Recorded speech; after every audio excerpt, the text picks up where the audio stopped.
আজি আমি শংকৰদেৱ শিশু বিদ্যা নিকেতন ধুবুৰীৰ পৰা আহিছোঁ।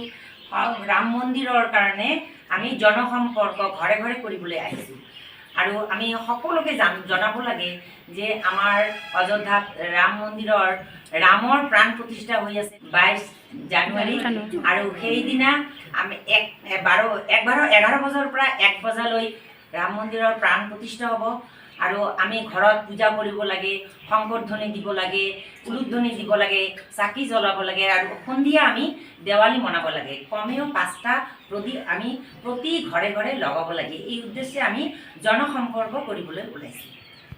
এয়া আমাৰ ধুবুৰী নিকেতনৰ পৰা আহিছে বাইদেউহঁতে আমাৰ গাৰ্জেনবিলাকক দিবৰ কাৰণে। আৰু এইখন হৈছে ৰাম মন্দিৰৰ কাগজ। আৰু ৰাম মন্দিৰৰ আপোনালোকে সকলোৱে জানে ৰাম মন্দিৰৰ ইমান হুলস্থুলকৈ হৈ আছে।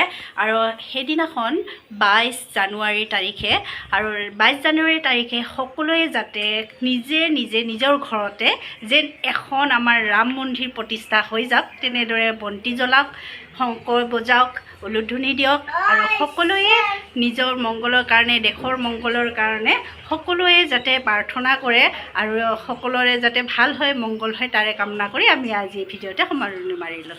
নমস্কাৰ।